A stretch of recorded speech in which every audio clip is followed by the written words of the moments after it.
para trabajar, una industria, ¿sí? Y las vinculaciones ahí que se les piden. Pero muchas veces hay algún integrante del grupo, pasa todos los años esto, que tiene idea porque ha hecho algún trabajo en alguna de esas industrias, entonces el trabajo es mucho más llevadero, ¿sí? Es mucho más rápido. Esperemos que pase, si no pasó hasta ahora. ¿Todos trabajan ustedes ya en su área o no? Hay muchos que no. Sí, profe. Sí, todos trabajan. Sí, profe. Sí, sí. Bueno, perfecto. Entonces, si todos trabajan, es muy fácil, porque la parte, por ejemplo, vieron que se trabaja mucho con la parte de las normativas. Las normativas, si ustedes ya trabajan, las manejan mucho mejor. Que eso sería lo más difícil del trabajo integrador. Y después lo demás lo orientamos los docentes. Así que no se asusten tanto. Lo que sí tienen que ser es organizados y saber trabajar en equipo. Eso es lo que define que el trabajo integrador se pueda sobrellevar con éxito. Si no están acostumbrados a trabajar en equipo, se complica un poquito. Si no son organizados, se complica bastante, ¿sí? Pero bueno, vamos acá. Vamos a ver. Profe, Sí, ¿qué vamos a ver hoy? Calor y porque estaba descargando los PDF sí, antes de empezar la clase sí. y hay como 7 PDF más o menos para descargar. Sí, igualmente si querés no descargarlos, los podés no descargar y verlos desde la computadora, no hace falta. Hoy vamos a ver calor y temperatura nada más, ¿sí? La parte de conversiones de temperaturas, que no me acuerdo si dejé algo sobre los pasajes de temperatura, eso lo voy a explicar todo, no te preocupes. Y lo que sí vamos a trabajar es un poquito de definición de calor, definición de temperatura, equivalentes de temperaturas, equivalentes de calor, ¿sí? Equivalentes mecánicos y después calor sensible y calor latente, nada más que eso. Eso es lo que vamos a trabajar todo hoy. Igualmente, si te quedó algo sin descargar, después de la clase, te fijas qué es lo que te sirve y lo descargas. Algo que no hayas descargado. Claro, yo decía para ver a medida que usted va hablando, para ir viendo los PDF o directamente lo vemos de lo que va a explicar usted. No, yo ahora explico. ¿Vos no me tuviste el año pasado, el cuatrimestre pasado? Sí, sí, pero había arrancado tarde. Ah, bueno, no, tranqui, vos acordate que yo empiezo a explicar la clase, no abro ningún PDF, lo voy explicando todo yo, y ustedes el material que tienen es el material de apoyo, de profundización, y para que ustedes puedan leer y comprender aún mejor. Pero no es que yo empiezo a trabajar con ese material, sino que yo empiezo a explicar todo acá, sencillito. Comparto pantalla, ¿sí? Hago un Jamboard, todo eso. Así que bueno. Bueno, dicho eso, empiezo, gente, voy a empezar a compartir pantalla y vamos a empezar con lo que es transmisión de calor, transmisión de... vamos a definir, vamos a empezar de a poquito. Vamos acá.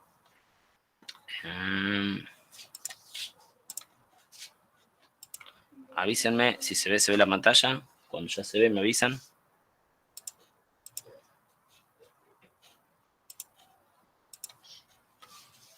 Bien. ¿Se ve ya? No, todavía. ¿Todavía no? Bueno. Ahora sí. Ahora sí. Bueno, entonces vamos a empezar. Esto es más o menos lo que hablamos la vez pasada. Definiciones de calor, definiciones de temperatura. Voy a dar unas definiciones bien sencillas. No es definición de texto, no es una definición específica de física, sino es para que ustedes lo tengan bien claro, porque a ustedes lo que les interesa es tener en claro el concepto, ¿sí? No es la definición específica de física. Nadie le va a ir a preguntar en su labor qué es el calor. Lo que sí tienen que saber que es una forma de energía, ¿sí? Entonces vamos a poner, es una energía en tránsito. Significa que es una energía en tránsito que se está transmitiendo, que está circulando. Y para hablar de una energía en tránsito, de un calor que se va de un lado hacia el otro, tiene que existir una cierta condición, ¿sí? Esa condición para que el calor se pueda transmitir de un cuerpo al otro implica que haya dos cuerpos o más, dos o más cuerpos, y que estos cuerpos tengan una diferencia térmica, que haya entre ellos un gradiente térmico. Entonces vamos a ir aclarando eso, vamos poniéndolo también. Vamos a poner para que se produzca una transmisión de calor, deben existir al menos dos cuerpos de diferentes estados térmicos entre ellos. Bien, entonces básicamente el calor se va a transmitir del cuerpo que tenga mayor estado térmico al cuerpo que tenga menor estado térmico, ¿sí? Esa es la condición primaria para transmitir calor. Esperen que alguien quiere entrar. Ah, Lucas, ahí está Lucas. Bien, perfecto. Volvemos acá. ¿Sí? Entonces acá ya aparece una palabra, miren, me comí el acento en térmico. Bueno, cosas que pasan. ¿Sí? Entonces acá aparece otra palabra que es la que tenemos que definir, que es la temperatura. Entonces vamos a poner acá temperatura y lo voy a escribir y lo voy a explicar. Temperatura.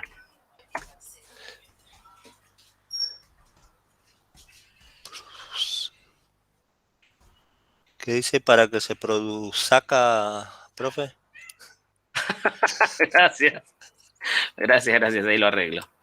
Perdón, Este perdón, promedio. perdón.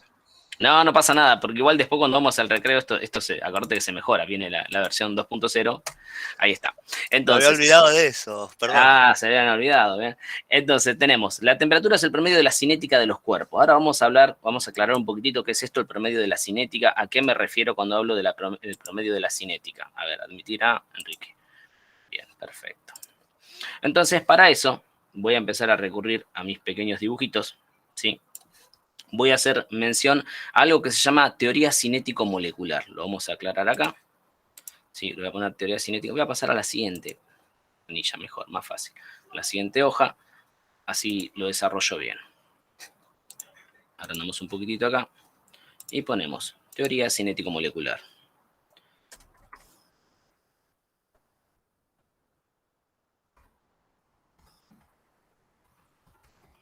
Teoría cinético-molecular. La teoría cinético-molecular básicamente es una teoría aplicada a las partículas, ¿sí? Que se hizo muy popular para el estudio del estado gaseoso, pero luego se trató de aplicar a todos los estados de la materia. Ustedes saben que los estados fundamentales de agregación de la materia son tres: sólido, líquido y gaseoso. ¿Sí? Esos son los fundamentales. Después sabemos que hay otros estados como nugas, plasma, sí, bueno, no importa, no son esos los que vamos a trabajar, sino los más comunes: sólido, líquido, gaseoso, ¿sí? Y los más abundantes en nuestra Tierra. Entonces, la teoría cinético-molecular sirve para explicar un poquitito, o en comprender mejor, ¿sí? ¿Por qué un cuerpo se encuentra en estado sólido, un cuerpo se encuentra en estado líquido o se encuentra en estado gaseoso? Entonces vamos a hablar un poquitito de lo que habla la teoría cinético-molecular. La teoría molecular dice básicamente que todas las partículas que conforman a los cuerpos, ¿sí? Se encuentran en movimiento. Entonces lo ponemos así.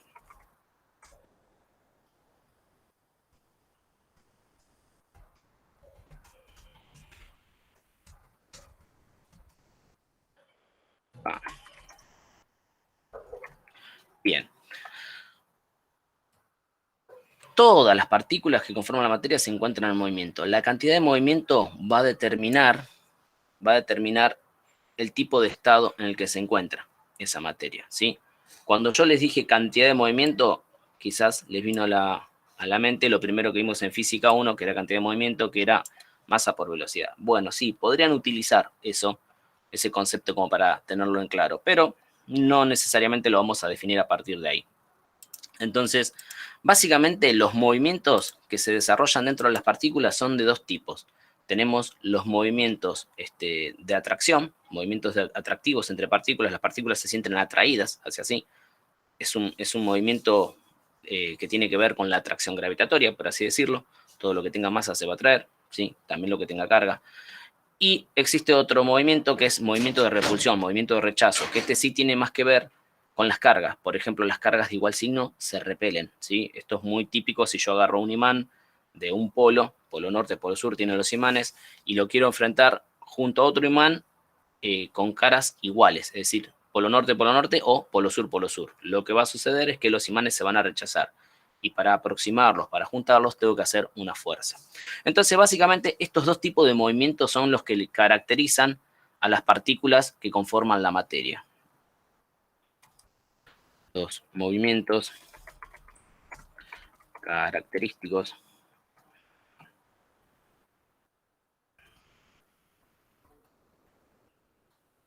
¿qué puse un acento acá? Ahora sí.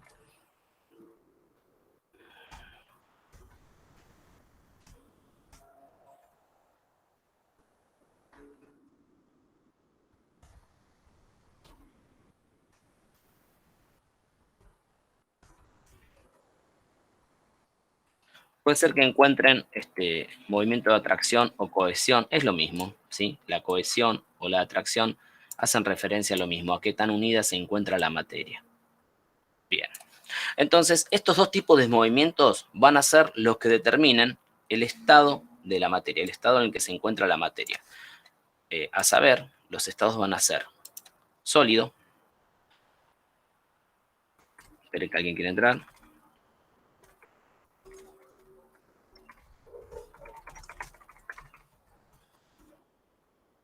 Bueno. Pero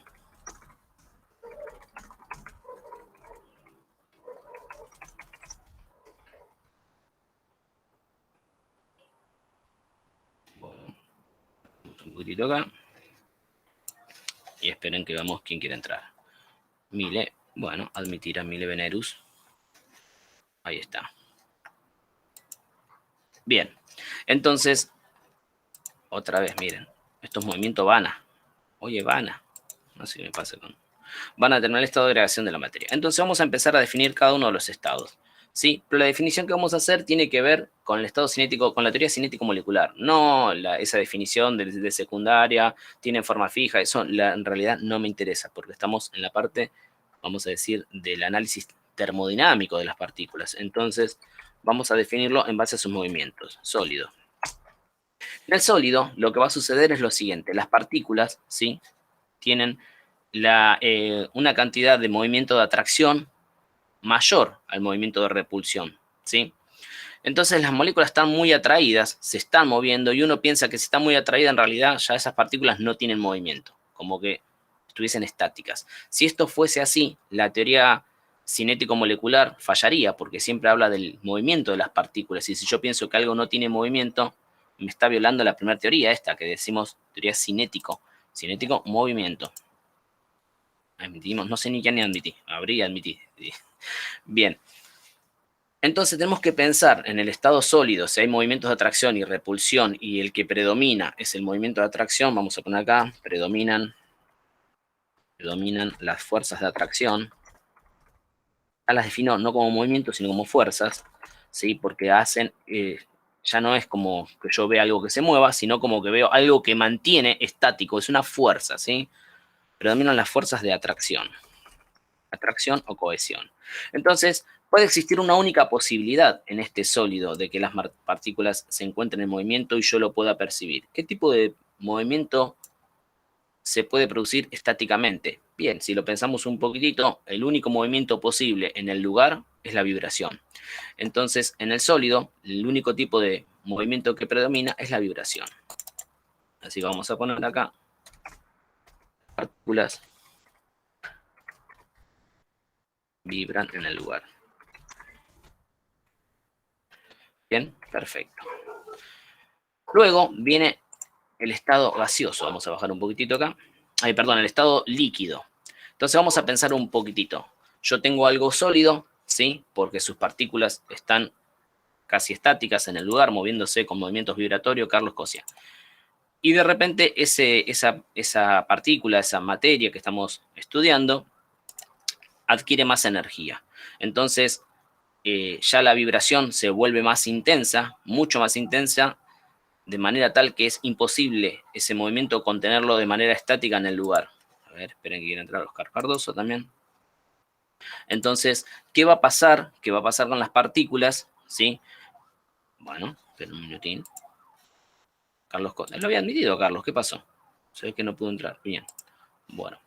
Entonces, esas partículas que se Me encontraban... parece que está apretando no admitir, ¿eh? Profe, sí. Perdón. Le iba a decir Ay, lo ¿sí? mismo. ¿Las 3 veces le puse no admitir? Eso porque estoy Me intimidando. parece Sí, profe. que sí. Lo dejó afuera. Está aplicando derecho a admisión, profe. Perdón. Alguien puede avísele. Avísenle que vuelva a entrar. Yo ni miré, estaba poniendo así. Perdón. Cosas que pasan.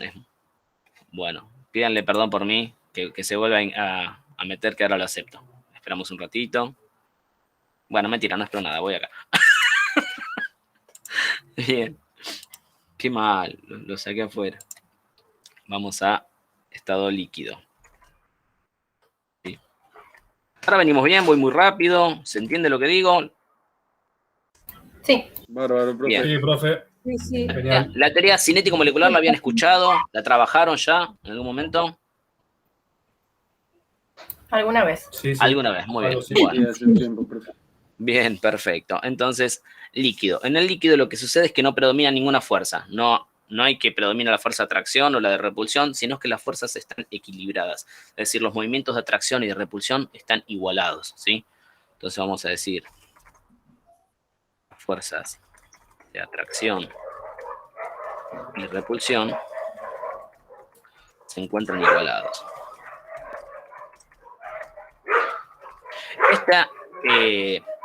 Esta propiedad de que las fuerzas, esta condición, no esta propiedad, esta condición de que las fuerzas estén igualadas, ahora sí, ahora vamos a admitir, ahora sí, tenían razón, yo le estaba dando no admitir, yo agarraba a Tuki y le daba, perdón, mala mía. Bueno, seguimos ahí, entonces, las fuerzas de atracción y repulsión se encuentran igualadas, no igualados, igualadas. Esta condición de que las fuerzas estén igualadas hace que la materia, es decir, las partículas de la materia, fluyan. Esperen un minutito que voy a aplicar superioridad a mis animales. Aplique mafia, profe, aplique mafia.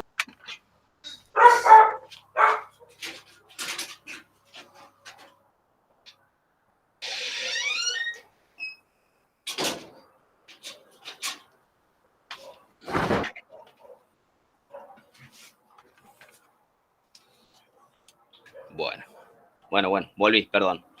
Ya está. Ya los cociné a los perros, ya están ahí, tranquilos. No, mentira. Solamente salgo y se callan. Bien. Entonces, líquidos. Las fuerzas de atracción y repulsión se encuentran igualadas. Esto le da la propiedad a la sustancia de fluir. ¿Qué sucede? Ahora me gusta mucho explicarlo con las manos. Las partículas se alejan porque hay una repulsión, pero al mismo tiempo que se alejan, las fuerzas de atracción dicen, bueno, hasta ahí nomás, entonces vuelven. Está todo el tiempo así, ¿sí? Y eso hace que los líquidos sean fluidos y eso hace que los líquidos no tengan forma propia, ¿sí? Por eso cuando hablamos de líquido no tiene forma propia, bueno, justamente tiene que ver con esto. Las fuerzas de atracción y repulsión, al ser iguales, no definen la forma del cuerpo ni tampoco dicen que se van a expandir infinitamente. ¿Está bien? Por eso si yo tiro un vaso de agua en alguna superficie, van a ver que el agua, primero por un fenómeno de acción-reacción, se va a desparramar todo lo que pueda. Pero en algún momento, cuando ya terminó de actuar la fuerza, vamos a ver que el agua, sin que ninguna fuerza actúe en ella, se expande como sola. Muy de a poquito se va expandiendo, y uno podría pensar que el agua se va a expandir indeterminadamente. Bueno, esto no es así. ¿Por qué? Porque hay unas fuerzas de atracción que dice, bueno, te puedes expandir, pero está ahí, ¿sí? Entonces, el agua y cualquier líquido en realidad siempre ocupan el mismo volumen. ¿Está bien? Distinto a los gases. Que después lo vamos a discutir en química también. Los gases también ocupan siempre un mismo volumen. Vamos al estado gaseoso. Estaba bien lo que había puesto. En el estado gaseoso, lo que sucede son que las fuerzas de repulsión son mayores que las fuerzas de tracción y eso hace que las partículas se puedan expandir, ¿sí? Mucho más que un líquido, y es cuando se dice el gas no tiene forma propia, porque esto le permite que el gas se escape y trate de ocupar, fíjense la palabra que utilizo, trate de ocupar el mayor espacio posible, que generalmente nos dicen el gas ocupa todo el lugar que puede. No es así. Trata, pero nunca llega a ocupar todo el lugar, ¿sí? Las fuerzas de... Esto ténganlo en mente, recuérdenlo, más que nada para química. En física no le vamos a dar bolilla, pero en química sí. Las fuerzas de acción, repulsión, son mayores que las fuerzas de atracción. Entonces, estas fuerzas, que yo les puse acá fuerzas, son movimientos, ¿sí? Se los representé con fuerza porque con fuerza es algo que vimos el cuatrimestre pasado y lo tienen más fresquito y lo entienden por ahí mejor, ¿sí? Lo vamos a relacionar con el movimiento. Entonces, mientras mayor sea una fuerza sobre la otra, va a predominar un tipo de movimiento, ¿sí? En el caso del agua, de los líquidos, que son iguales, no predomina ninguno de los dos. Ahora, tenemos que pensar que la teoría cinético-molecular que habla del movimiento me está diciendo no solo el estado, sino me está diciendo también la temperatura. ¿Por qué? Porque en el sólido dijimos que era aquel estado donde menos movimientos había, ¿sí? El único movimiento que existía era el vibratorio. Entonces, la cantidad de movimiento, la cantidad de cinética es baja, por ende, la temperatura de los sólidos siempre va a ser más baja que la de los líquidos y la de los gaseosos. Bien, ¿qué sucede en un líquido? Bueno, pensemos en pasar de un sólido a un líquido. Por ejemplo, tengo un trozo de hielo, es agua fría, ¿sí? Al contacto humano se siente fría el agua. Les digo se siente porque para la física no existe el concepto de frío, ¿sí? Existe el concepto de calor. Y el frío es una sensación. El frío se expresa o se manifiesta como la ausencia de Victoria Ordóñez. ¿Está bien? Entonces, el frío sería la ausencia de calor. No existe para la física el frío. Sí lo podemos usar coloquialmente, pero no hay una definición de frío. De hecho, si buscan la definición van a encontrar que dice ausencia de calor. Bien, lo mismo pasa con la oscuridad. No hay definición ni para oscuridad ni para frío, sino que se definen en base a calor o luz. La oscuridad sería la ausencia de luz. Bien, entonces, si yo tengo ese hielo y le empiezo a entregar calor, lo que va a suceder es que ese hielo se va a empezar a fundir. ¿Qué es fundirse? Pasar del estado sólido al estado líquido. Es un cambio de estado. Y para que suceda esto tiene que aumentar el movimiento de las partículas. Tienen que dejar de vibrar las partículas y tienen que empezar a moverse más libremente. Tienen que tomar cierta fluidez. Se tienen que volver líquido. Bien, para que suceda eso, tengo que aumentar la energía cinética de las partículas. Les di un ejemplo muy sencillo, muy sutil, que es del hielo, ¿sí? Pero después vamos a ver que el agua es un caso bastante particular, porque el agua está todo el tiempo tomando energía desde donde sea. De hecho, el agua se puede evaporar en condiciones muy frías también. Después lo vamos a ver. Aguarden un momentito. Admitir a Laura. Ustedes que me están siguiendo desde que empezamos, todas las personas que querían entrar, yo a todos les di no admitir. No me estuve fijando, profe, la verdad que no sé. Algunos me habrán entrado. Alguno habría admitido, alguno habría Hay una admitido. seguilla que te dio 3 que no, profe, pero el resto... ni idea. Bueno, cosas que pasan. No pasa nada. Perdón a los que no admití. Pensé que estaba admitiendo porque estaba explicando y ni miraba, ni leía, tocaba y listo. Perdón, mala mía. Bien, entonces... No pasa nada, profe. Me perdonan, si ustedes me perdonan, está todo bien. Bueno, entonces el sólido le entregamos energía, ¿sí? Empieza a aumentar la cinética de sus partículas y se vuelve estado líquido. Si lo vemos desde una visión menos microscópica y más macroscópica, lo que estamos diciendo es que el hielo se está calentando, está aumentando su temperatura. Bien, perfecto, ya tenemos el agua líquida, ¿sí? Tenía más fluidez y entonces se mueve más libremente, ¿sí? Le empezamos a entregar calor, nuevamente le entregamos calor. Tenemos agua que está, es decir, ya es líquida, pero sigue siendo agua fría, está a 0 grados. Que se haya fundido no significa que haya aumentado su temperatura. Eso lo vamos a discutir ahora después, ¿sí? La materia pueden tomar el calor para dos cosas, para aumentar la temperatura o para producir un cambio de estado. Y en cada una de las dos requiere de una cierta cantidad de energía. Bueno, ya tenemos el agua líquida porque cambió de estado. Y lo que va a hacer ahora va a empezar a aumentar su temperatura. Entonces va a seguir teniendo movimientos igualados de repulsión y de atracción, pero de repente, si vas aumentando esa energía, es como que se van poniendo más intensas las partículas, ¿no? Entonces tienen cada vez más repulsión, como que tienen más choques entre ellos, más fuerzas de repulsión. La atracción es como que le dice, bueno, vení para acá, no te vayas tanto, pero están muy intensas hasta que llega un momento que es caótico el estado y las fuerzas de atracción no pueden sostener más esto que... es decir, a las fuerzas de repulsión, ya no las pueden igualar, ya no pueden evitar que las partículas se alejen mucho. Y entonces sucede algo que se llama otro cambio de estado, ¿sí? Que es cuando pasa el agua líquida al estado de vapor, ¿sí? En el caso del agua sería una evaporación, sería una ebullición en este caso, ¿sí? Y las partículas toman un estado completamente caótico donde el movimiento es descontrolado, muchísimo movimiento, las fuerzas de atracción casi que ni cuentan, es decir, es como que lo voy trayendo 1 metro y se me fue 10 metros, ¿sí? Una cosa así, y aparece entonces el estado gaseoso. El estado gaseoso tiene mucho más temperatura que el estado líquido. Si ustedes me siguieron y estuvieron y agarraron bien el ejemplo que les dije, hielo, agua líquida y vapor, saben que los tres tienen distintas temperaturas y saben que van en crecimiento. El sólido es el de menos temperatura, el líquido es de temperatura media y el vapor es de temperatura alta, comparando esos tres estados. Bueno, lo mismo va a suceder con cualquier porción de materia que le haga el mismo cambio. Esto no quiere decir que que la temperatura baja, ¿sí?, defina siempre a los sólidos. No es así, porque ahí tenemos que ver después la naturaleza de la materia de la que estamos hablando. Por ejemplo, hay sustancias que a temperaturas muy bajas se encuentran en estado líquido, ¿sí? Y hay sustancias que a temperatura baja también se encuentran en estado gaseoso. Eso no quita que si yo a esa misma sustancia la quiero convertir en líquido o en sólido, no tenga que bajarla aún más la temperatura. ¿Se entienden? ¿Se entiende? Perdón, se entienden. ¿Se entiende? La temperatura, ¿sí?, define el estado, pero la temperatura no me dice que a tal temperatura todas las materias tienen que ser líquidas, sólidas o gaseosas. Lo que sí, yo sé que si tengo una cierta porción de materia a una temperatura y está en un cierto estado, si la quiero tener en un estado superior, tengo que aumentar la energía, y si lo quiero tener en un estado inferior, tengo que bajar la energía. Eso sí, ¿sí? Pero nunca, nunca, nunca la temperatura, el valor de la temperatura me va a definir el estado de la materia. Salvo que yo esa materia ya la conozca. ¿Vamos bien hasta ahora? Perfecto. Sí, profe. Buenísimo, eso lo quería aclarar. Sí, sí. Porque muchas veces nos confundimos y decimos, bueno, entonces a 20 grados la materia está líquida. No, puede que sí, puede que no. Va a depender de quién sea. Y de eso después se estudia la química. La naturaleza de la materia define en qué estado se va a encontrar.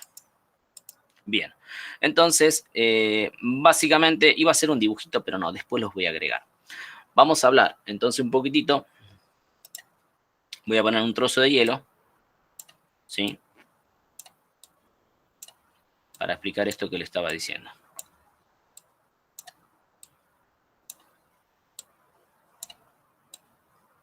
Bien. Y acá ponemos el fueguito. Epa, qué fueguito que me mandé, ¿eh? Y unos tronquitos acá le ponemos para que se entienda que es un fueguito.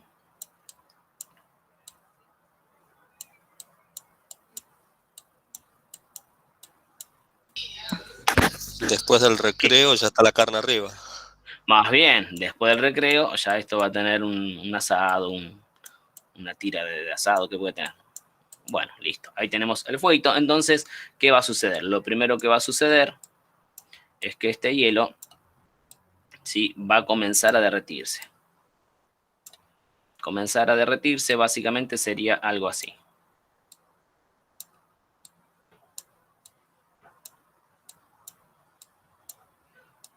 Ya empieza a perder la forma, ¿sí?, y empieza a aparecer agua. Y luego de un tiempo que ese hielo siguió recibiendo calor, bueno, ya vamos a tener el charco. Pregunta, a ver si lo tienen claro. Si yo derrito un hielo, ¿el volumen cambia? El volumen que ocupa esa porción de hielo. No. ¿Qué piensan todos? No, profe. ¿No? No, profe. Bueno, error. Les dije que el agua es muy Mientras sea particular. líquido, por ahí no, pero cuando ya se empieza a evaporar, sí, porque se expande, creo que 1600 veces el agua o algo así. Bueno, igual el agua, vieron que es muy particular y definió la vida en la Tierra. El agua es tan particular que tiene un volumen distinto en estado sólido y en estado líquido, y en estado gaseoso, obviamente, ¿sí? El agua, cuando se congela, ocupa mayor volumen que cuando está líquido. Eso explica por qué una botella en el agua cuando se congela revienta, ¿sí? Y eso tiene que ver con la composición química de la materia, ¿está? Entonces, esto quería decírselos porque es como, pensamos que no, pero en realidad sí, el agua es muy particular. Sí, acá ya hacemos el agüita, que como que se evaporó. Sí, bien. Entonces, estos, si no lo sabían, sépanlo, el agua tiene muchas cualidades muy raras, muy particulares, y por eso al agua se lo estudia como agua, ¿sí? Cuando empecemos a ver química, vamos a ver que el agua se la puede clasificar de distintas maneras, pero no se lo hace y se habla del agua como agua, porque tiene condiciones tan particulares, tan distintas, que violan a todo tipo de materia que se asemeje, que el agua se la estudia como el agua. Bueno, propiedades del agua, listo, chau, el agua es así. ¿Por qué? Y porque es así, es rebelde. ¿Está bien? Pero esa rebeldía fue lo que hizo justamente posible la vida en la Tierra. Bien, Vamos entonces a hablar ahora un poquito de lo que yo necesito, el instrumento de medición que necesito para estas mediciones de la temperatura. Ustedes saben que lo que necesito para medir la temperatura es un termómetro. Voy a tratar de dibujar un termómetro acá, un modelo sencillo de termómetro. Bueno, me salió una baguette, pero no importa. A ver, a ver, a ver. Cuesta, ¿eh? Hace mucho que no dibujaba. Bien. Un termómetro analítico. Tiene un orificio acá para colgarlo. Acá tiene el bulbo, ¿sí? Donde lleva el mercurio. La liñita. Bueno, y esto va subiendo. Y acá tiene la escala que me permite leer. Bien. Recuerden que después del recreo tenemos la versión 2.0 y esto mejora. Bien, ahora los termómetros que utilizamos o que conocemos, ¿sí? Se basan en una escala termométrica y se basan en un sistema de medición. Bien. Termómetros. ¿Por qué pongo el acento en cualquier lado? No sé.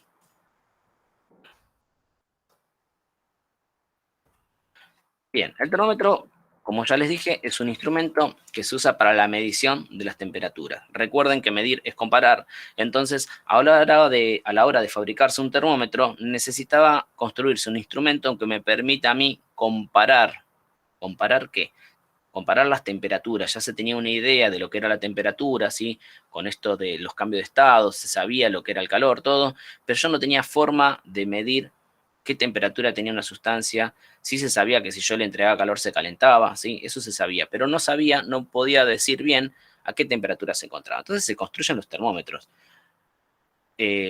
Los primeros termómetros que se construyen fue muy sencillo. Dijeron, vamos a hacer unos termómetros que midan las temperaturas en comparación con algo que sea muy abundante. Bueno, ¿qué era lo más abundante? El agua. Entonces se construye la primera escala termométrica. La primera escala termométrica, conocida como escala Celsius, y las voy a dibujar así acá a las 3. Esperen. Tenemos 3 escalas. Voy a hacer la escala Celsius, voy a hacer acá la escala Kelvin, voy a explicar cada una de las dos. Y voy a poner una tercera, que es la escala Fahrenheit, y las voy a explicar cada una. Entonces tenemos la primera escala, que es la escala Celsius, que se mide en grados centígrados. Otra escala también construida es la escala Kelvin, ¿sí? Que también es una escala centígrada. Que sean centígradas significan que tienen 100 divisiones, ¿sí? Y tenemos la escala Fahrenheit, que acá no se utiliza mucho, pero ustedes que trabajan con manuales, con tablas y todo, pueden encontrar, es una medida anglosajón, el grado Fahrenheit. Por ejemplo, en Estados Unidos se utiliza el grado Fahrenheit, ¿sí?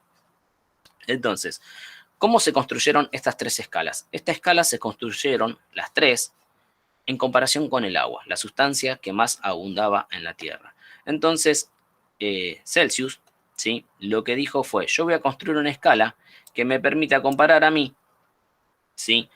Todo lo que está en la naturaleza con el agua. Y para eso voy a poner un mínimo y un máximo. Entonces estableció un mínimo y un máximo.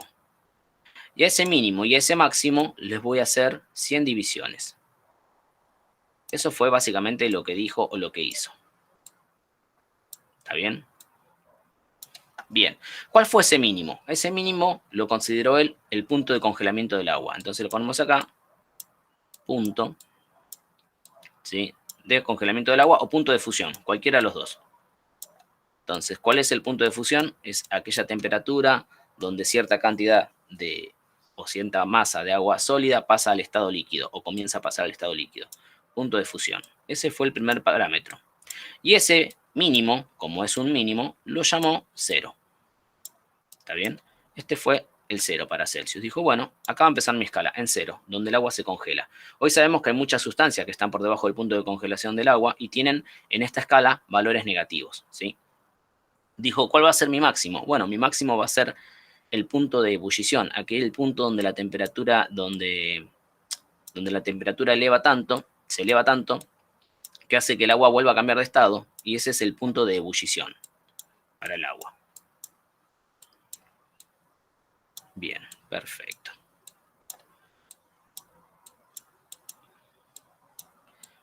A ese punto lo llamó 100, por eso puso las 100 divisiones él. porque quería que del punto de fusión al punto de ebullición haya 100 divisiones. Y entonces llamó estas dos escalas 0 y 100. ¿Sí? Hasta ahora nada raro. Kelvin, que trabajaba, también era un físico muy reconocido. De hecho, Kelvin en realidad no es su nombre, es el grado que adquiere. Es un científico que adquiere el grado de Lord, ¿sí? Lord Kelvin, por la escala que descubrió. Era Thomson en realidad. Dijo, bueno, yo quiero lo mismo. Quiero que mi escala termométrica tenga 100 divisiones. Esto lo respetó, ¿sí? Dijo, también quiero que esté basada en el punto de ebullición y el punto de fusión, pero lo que agregó Kelvin dijo lo siguiente, ya metió el tema de la teoría cinético-molecular. Dijo, yo quiero que el cero de mi escala sea el cero absoluto. Quiero que no haya una temperatura más baja que ese cero. ¿Por qué? Porque se dio cuenta que en esta escala había muchos valores por acá abajo.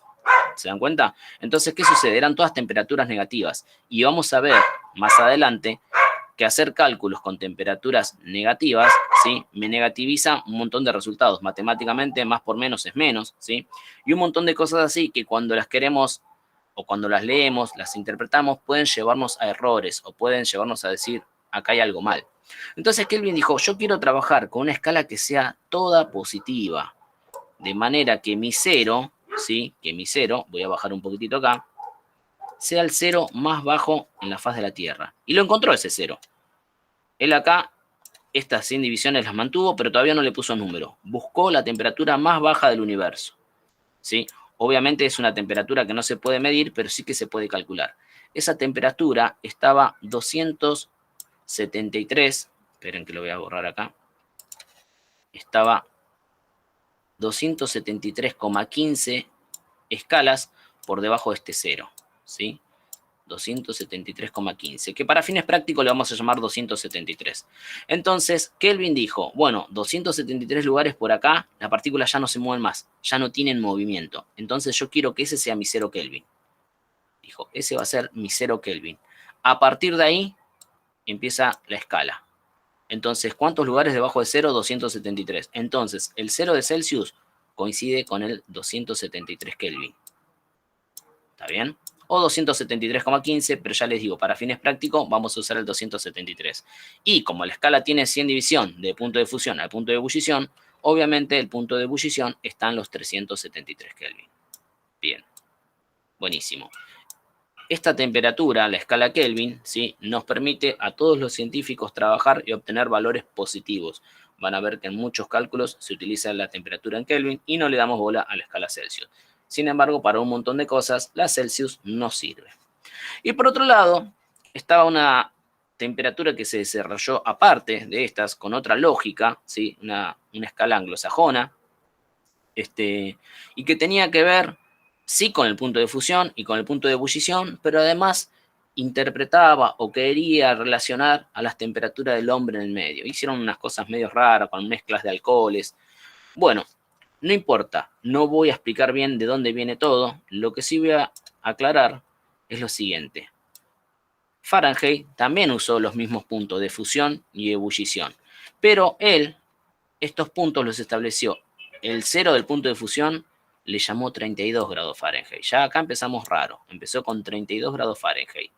Y el punto de ebullición, ¿sí? No lo situó 100 lugares por arriba, sino que lo puso 180 veces arriba, es decir, una escala que tiene 180 divisiones en comparación con las 100 del Celsius y del Kelvin. Y entonces 32 más 180 me da 212. Para la escala Fahrenheit, ¿sí? El punto de ebullición del agua está en los 212 grados Fahrenheit. La primera diferencia que existe acá es, bueno, los números en todas. Esta es 0, 273 y esta es 32. La segunda diferencia importante que hay es que estas dos escalas tienen 100 divisiones de 0 a 100 y esta escala tiene 180 divisiones. Y ustedes van a decir, ¿y para qué explica todo esto? ¿Qué pesado el profesor? Bueno, porque ahora vamos a querer hacer conversiones de temperatura y vamos a tener en cuenta todo esto que expliqué acá.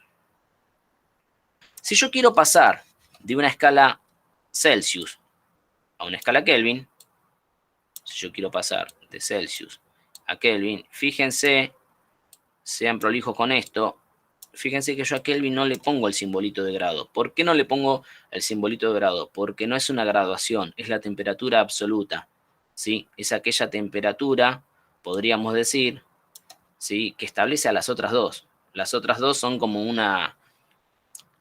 parámetro, mientras que la escala Kelvin es la temperatura absoluta, es la temperatura que te puede medir todo el universo, ¿sí?, en base a los movimientos, desde donde no hay movimiento hasta donde sí lo hay. Por eso nos lleva al grado, no es una graduación, es una escala real. Bien, entonces para pasar de grados Celsius a grados Kelvin, simplemente lo que tengo que hacer es la temperatura Celsius que tengo, a la temperatura Celsius que tengo, le sumo el valor 273. Sería 273,15, pero solamente lo vamos a sumar a fines prácticos para hacer los cálculos más rápidos, 273. Entonces me queda que Kelvin es igual a esto. Kelvin igual a grados Celsius más 273. Bien. De manera inversa, si yo estuviese en la temperatura Kelvin y quiero pasar a la temperatura Celsius, ¿sí?, es decir, si quiero hacer un pasaje de una escala termométrica a otra, me estoy refiriendo. Bueno, lo que voy a hacer es lo contrario. Yo voy a tener, vamos a poner acá grados Celsius, igual. Yo voy a tener la temperatura en Kelvin, ¿sí?, y a ese valor le voy a restar 273. Bien, perfecto. Cuando yo hago esto, voy a tener la temperatura transformada de la escala Kelvin a la escala Celsius. Acá esto le vamos a poner pasajes de temperatura porque si no se me van a confundir, vamos a decir.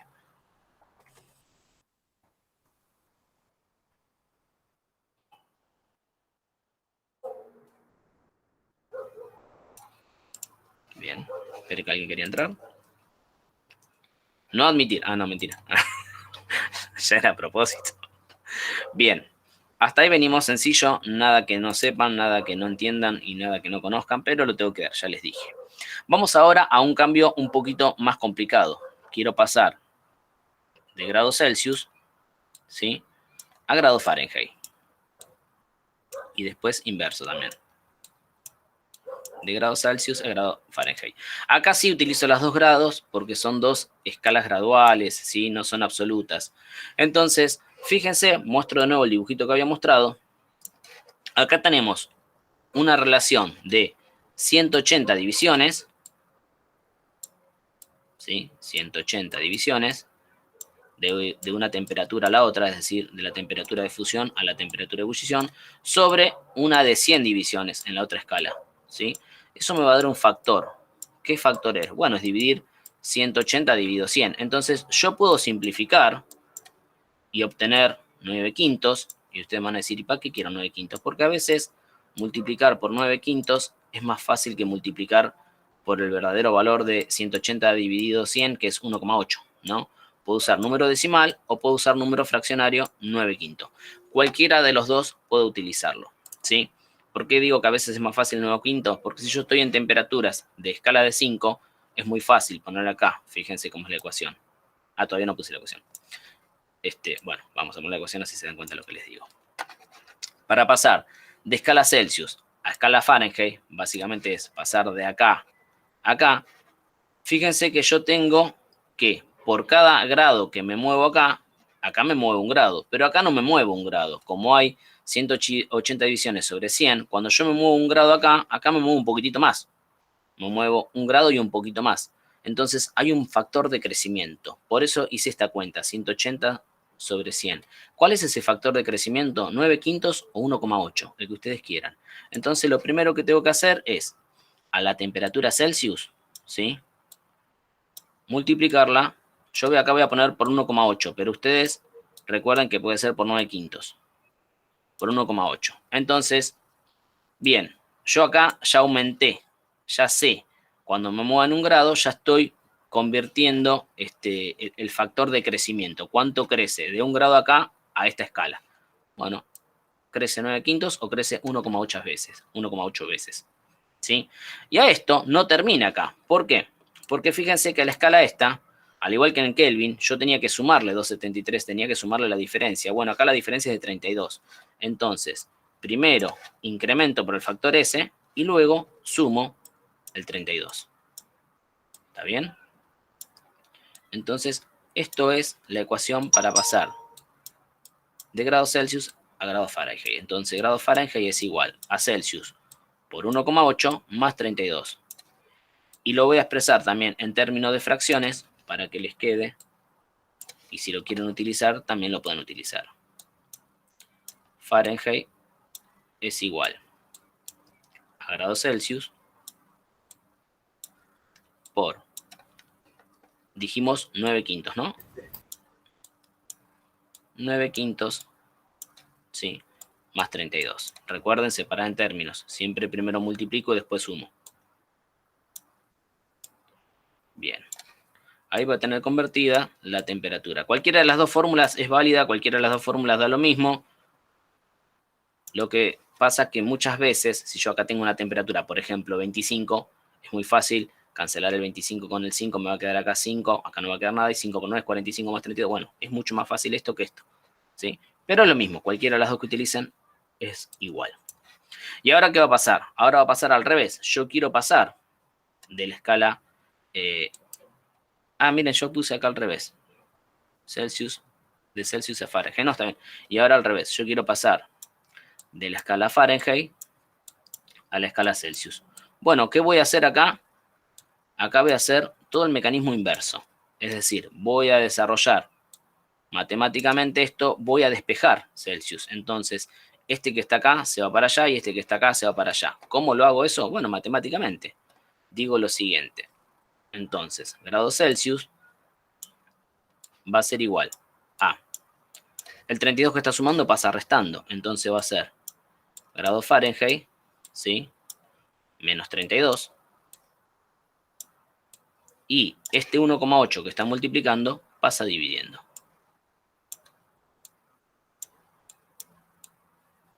Ahí yo pasé esta ecuación. Pasé de grados Fahrenheit a grados Celsius. Y ahora vamos a usarla lo mismo acá con esta que tiene una fracción en vez de un número decimal. Y entonces, fíjense lo que va a pasar. Yo voy a tener el grado Celsius, va a ser igual. Empieza igual, empieza con Fahrenheit menos 32. Entonces ponemos grado Fahrenheit. No sé por qué puse el gradito acá. El gradito siempre va acá. Bueno, ahora lo arreglo. En el recreo seguramente se arregle. Menos 32. ¿Sí? Eso empieza igual. Pero acá vamos a hacer otra cosa. Y esto va entre paréntesis, ¿sí? Porque primero hago la cuenta. Este 9 quinto que está multiplicando pasa dividiendo. Pero dividir por 9 quinto es lo mismo que multiplicar por el inverso. Es decir, que se multiplica por 5 novenos. ¿Está bien? Ahí hice uso de un artilugio matemático. Y entonces ya tenemos las dos ecuaciones para pasar de grado Celsius a Fahrenheit y de Fahrenheit a grados Celsius. Quedaría una más, que seguramente ya se dieron cuenta, que es pasar de Fahrenheit a Kelvin o de Kelvin a Fahrenheit. Yo esa generalmente no la desarrollo porque lo que hago básicamente es transformo a Celsius y luego a Fahrenheit. Y de hecho, si yo tuviese que escribir la fórmula, va a quedar exactamente eso. Va a quedar, por ejemplo, esta acá sumado 32, sumado 273 o restado 273, pero va a quedar una de estas, dependiendo cuál quiera pasar a cuál, y sumar o restar 273. ¿Está bien? Para eso no hay una fórmula general, sino entender básicamente lo que estamos haciendo y usarlo todo junto. Bien. Dejo de presentar un ratito. Estiro un poquito el cuello. ¿Cómo venimos? ¿Venimos bien hasta ahora? ¿Se viene entendiendo? Bien, bien, profe. Sí, sí. Bueno, esto es un poquito de recordar lo que ya habíamos Bien, visto. Esto ya lo sabían, ¿sí? Nada nuevo hasta ahora. Lo que viene ahora en un ratito, que es calor específico y calor latente, también ya lo vieron, ¿sí? También ya lo vieron, pero vamos a repasarlo un poquitito mejor porque eso sí es más importante y sí tiene mucho que ver con termodinámica y sí quizás también tenga algo que ver con química. ¿Está bien? Entonces, lo que vamos a hacer ahora, voy a pasar lista primero porque ya entró, bastantes personas entraron, ¿sí? Voy a pasar lista y... ¿Qué pasó?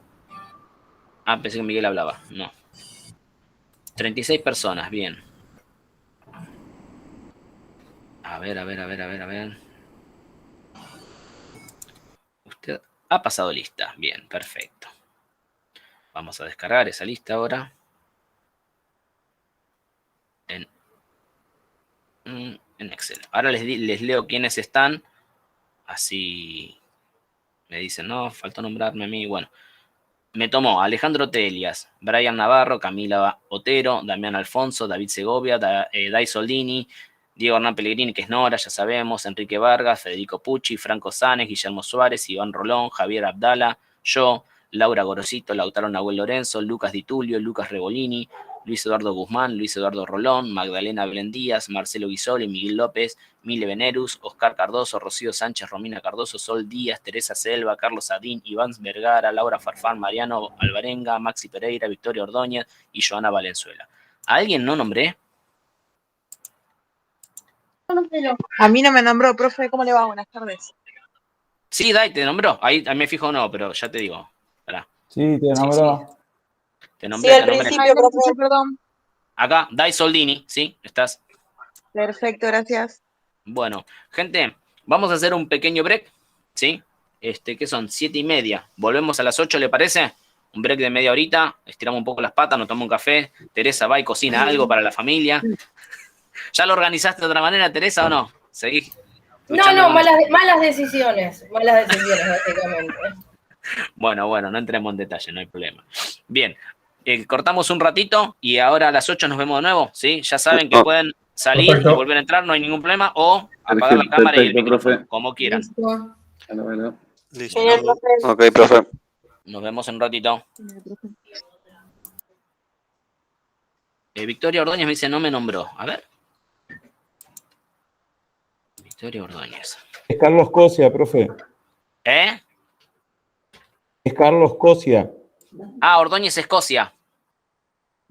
Sí, le mandó un mensajito, fíjese. Ah, está bien, perfecto. Listo, no hay ningún problema. ¿La grabación la corta, profe? ¿Para que no siga grabando? Sí, la grabación ahora la corto. Buenísimo, perfecto. Vamos a detener la grabación un ratito. Bien.